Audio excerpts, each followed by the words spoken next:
Emma Thompson finished her 12-hour shift at St. Mary's Hospital feeling exhausted.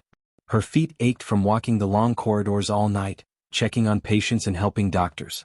She drove her small blue car through the quiet streets of Manchester, looking forward to getting some sleep before her next shift. As Emma parked outside her apartment building, she noticed something unusual. An old man was sitting on the wooden bench right outside her ground floor window. He wore a faded green military jacket that looked like it had seen many years of wear. His gray hair was messy and uncombed, and his face looked tired and weathered.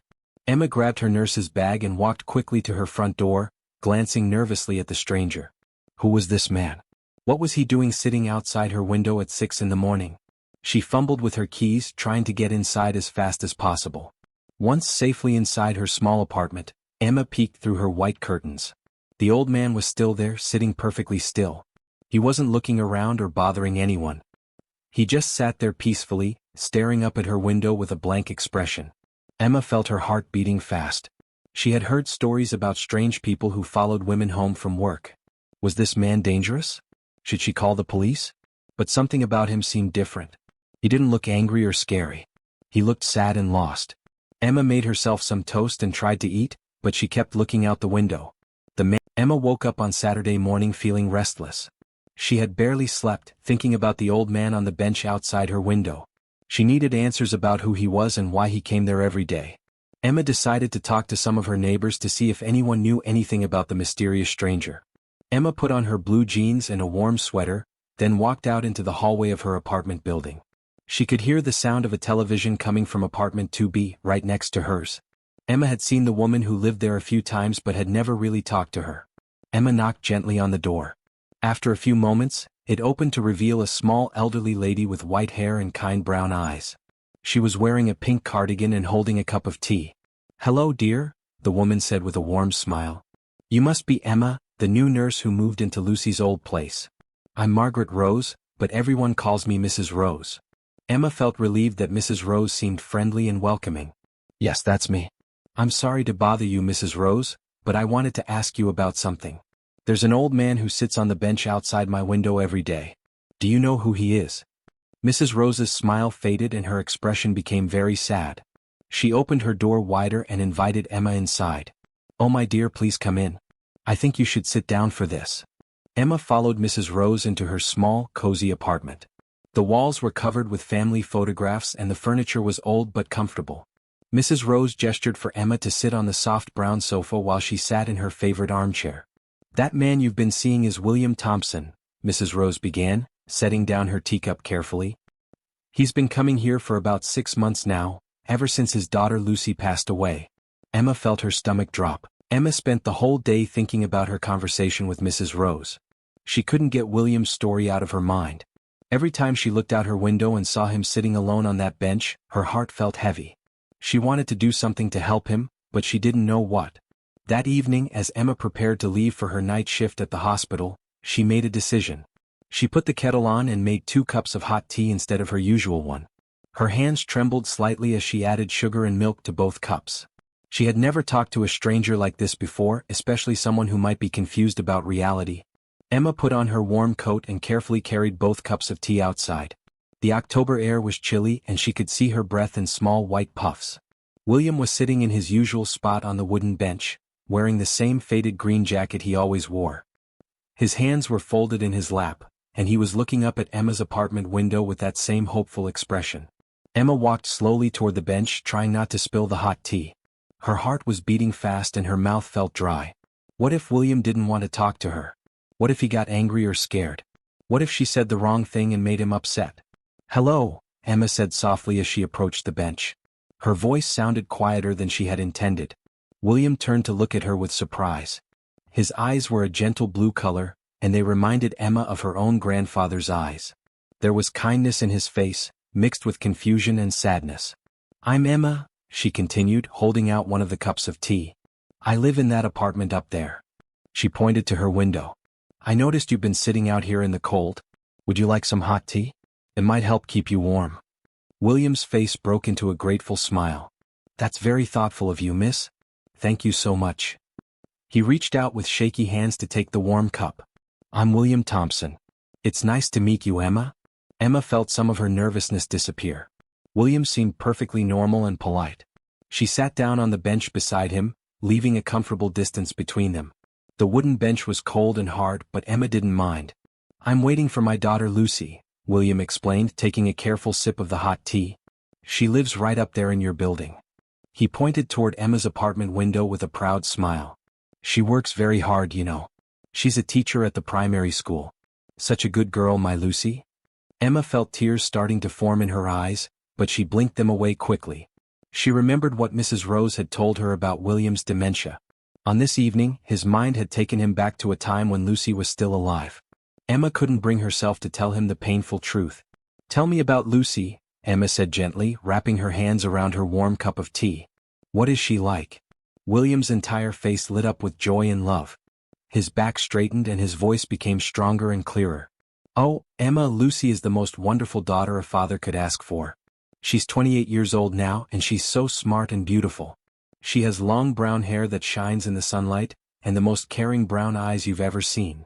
Emma listened carefully as William continued talking about his daughter. "Lucy always wanted to be a teacher, ever since she was a little girl. She used to line up all her dolls and teddy bears and pretend to teach them reading and math. I used to watch her from the doorway and think about how proud I was of her." William paused to drink more of his tea, and Emma could see happy tears in his eyes. "She got her teaching degree from Manchester University 3 years ago. The children at her school absolutely love her because she's so patient and kind. Lucy never raises her voice or gets angry with anyone. She believes that every child deserves love and encouragement." Emma found herself smiling as she listened to William's stories. Even though Lucy was gone, the love in William's voice was so real and beautiful that Emma could almost picture the wonderful young woman he was describing. "Lucy loves to help people," William continued. "Every weekend she volunteers at the animal shelter downtown. She takes care of the cats and dogs that don't have homes yet. She always comes home with stories about the animals she's helping. Sometimes I think she cares more about helping others than she does about taking care of herself." William looked up at Emma's apartment window again. "Lucy works late sometimes, preparing lessons for her students. But she always waves to me when she gets home. She knows I like to sit out here in the evenings because the fresh air helps me think clearly." Emma finished her tea and stood up slowly. "I have to go to work now, William. But maybe I can bring you some tea again tomorrow evening?" William smiled warmly at her. "That would be lovely, Emma. Thank you for being so kind to an old man. Lucy always said that the world needs more people like you, people who take time to care about others." As Emma walked toward her car, she felt something she hadn't expected. For the first time in months, she didn't feel completely alone. Somehow, talking with William and hearing about Lucy's kindness had filled a lonely space in her own heart. December arrived with the worst winter Manchester had seen in years. The temperature dropped below freezing every night, and thick snow covered the streets and sidewalks. Emma worried constantly about William sitting outside in the bitter cold, but every evening when she came home from work, he was still there on his bench, wrapped in the old blanket she had given him weeks ago. Emma had been bringing William hot soup and tea every night for 2 months now. They had become friends and she looked forward to their quiet conversations about Lucy. William's stories about his daughter had become precious to Emma, and she could tell that talking about Lucy brought William comfort and joy, even when his memory was cloudy. On this particular Wednesday night, Emma's shift at the hospital had been especially long and difficult. 3 patients had been admitted with serious injuries from car accidents on the icy roads. Emma felt exhausted as she drove home through the falling snow at 6 in the morning. All she wanted was to give William his morning cup of tea and then fall into bed for a few hours of sleep. But when Emma parked her car outside the apartment building, something was terribly wrong. William was not sitting on his usual bench. Instead, she could see a dark shape lying on the ground beside the bench, partially covered by snow. Emma's heart stopped. She grabbed her medical bag from the car and ran through the deep snow toward the figure on the ground. It was William lying on his side with his eyes closed. His lips were blue and his skin was pale white. Snow had collected on his green jacket and in his gray hair. He was shivering uncontrollably, but he was barely conscious. "William? William, can you hear me?" Emma knelt beside him in the snow and immediately checked his pulse. It was weak and very slow. Emma's nursing training took over completely. She recognized the signs of severe hypothermia right away. William's body temperature was dangerously low, and he needed medical help immediately. Emma pulled out her mobile phone and called for an ambulance. "This is Emma Thompson. I'm a nurse at St. Mary's Hospital. I need an ambulance at Maple Street Apartments right away. I have an elderly man with severe hypothermia. He's unconscious and his vital signs are very weak. While Emma waited for the ambulance, she did everything she could to help William. She wrapped her own warm coat around him and used her hands to gently rub his arms and legs, trying to get his blood flowing. She talked to him constantly, even though he couldn't respond. "Stay with me, William. Help is coming. You're going to be okay. Lucy needs you to be strong."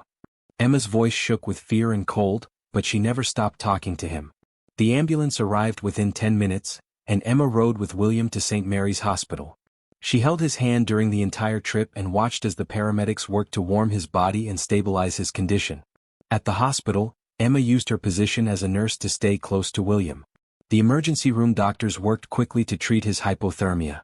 They wrapped him in warming blankets and gave him heated fluids through an 4-tube. Emma stayed by his bedside, holding his hand and praying that he would recover. After several hours, William's body temperature began to return to normal. His color improved and his breathing became stronger. But he remained unconscious for the rest of the day. Emma stayed with him through her entire sleep time, dozing in the uncomfortable hospital chair beside his bed. William finally woke up late that evening, just as Emma was about to leave for her next shift. His eyes opened slowly and he looked around the hospital room with confusion and fear. "Where am I?" William asked in a weak, scared voice. He tried to sit up in the bed, but Emma gently pushed him back down. "William, you're in the hospital. You got very sick from the cold last night. But you're safe now and you're going to be okay," Emma said softly, holding his hand. William's eyes grew wide with panic. No, I have to go back. I have to go back to the bench. Lucy might come home tonight and I won't be there to see her. She'll think I forgot." The legal process of becoming William's guardian took Emma 3 months of paperwork, court visits, and meetings with social workers. During this time, William stayed in the hospital's long-term care unit, getting stronger every day. Emma visited him every morning before going home to sleep, and they would talk about Lucy and make plans for his future. Emma used her savings to help pay for William's care. She researched different nursing homes and care facilities around Manchester, looking for a place that would be perfect for William. She wanted somewhere close to the apartment building so he could still visit his special bench whenever he wanted. Finally, Emma found the perfect place. Sunnybrook Care Home was only 2 blocks away from Emma's apartment. It was a small, friendly facility with 20 residents and a staff of caring nurses and helpers. The director, Mrs. Patricia, was a warm woman in her 50s who immediately understood William's special needs. "We've had residents with dementia before," Mrs. Patricia explained to Emma during their visit. "We believe that keeping connections to their past is very important for their emotional well-being. If William wants to visit his daughter's old apartment, we will support that completely." Emma felt relieved and excited. The rooms at Sunnybrook were small but comfortable, with large windows that let in plenty of natural light. Each resident could bring their own furniture and personal belongings to make their room feel like home. There was a common area where residents could watch television, play games, and eat meals together. When William moved into Sunnybrook in early spring, Emma helped him decorate his room. She brought photographs of Lucy from his old belongings and hung them on the walls. She also brought Lucy's favorite yellow blanket, which William had kept all these years. The room quickly began to feel warm and personal. The best part about Sunnybrook was their policy about visitors and outings. William was free to leave the facility whenever he wanted, as long as someone responsible was with him. Emma made an arrangement to pick up William every evening after her shift at the hospital. They would walk the 2 blocks to the apartment building together and sit on their special bench. At first, William was confused about his new living situation. Some days he forgot where he was and asked to go home. But the nurses at Sunnybrook were patient and kind. They would remind him gently that this was his new home and that Emma would be coming to visit him soon. As the weeks passed, William's new medication began to help his mind become clearer and more focused. The doctors had found better treatment for his dementia, and the proper nutrition and medical care at Sunnybrook improved his overall health significantly. On his good days, William understood clearly that Lucy had died and that he was living in a care home.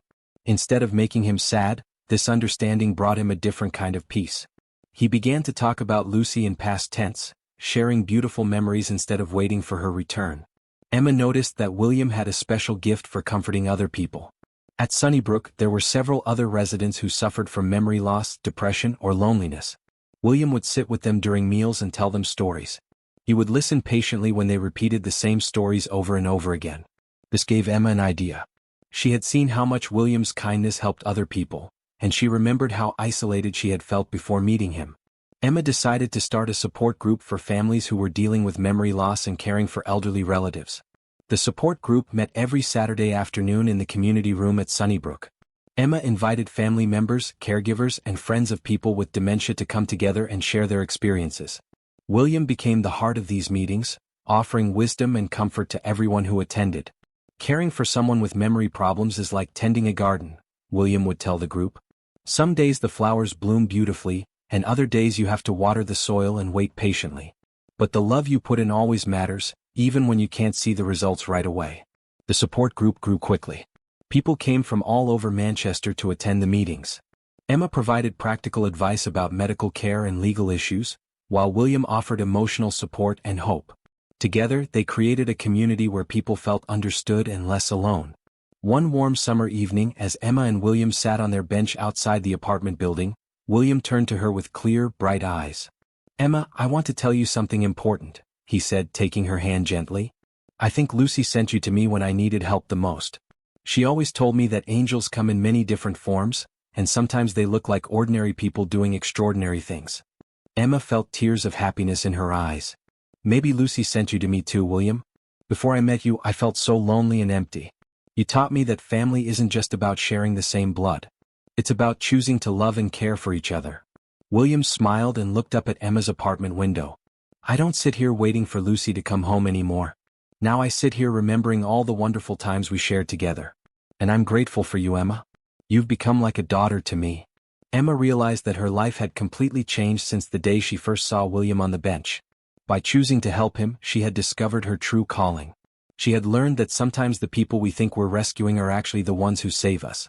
Through William, Emma had found her purpose, bringing people together and helping them heal from loss and loneliness. Every evening, as they sat together on their bench, Emma felt grateful for the lesson William and Lucy had taught her about the power of love and compassion. The end.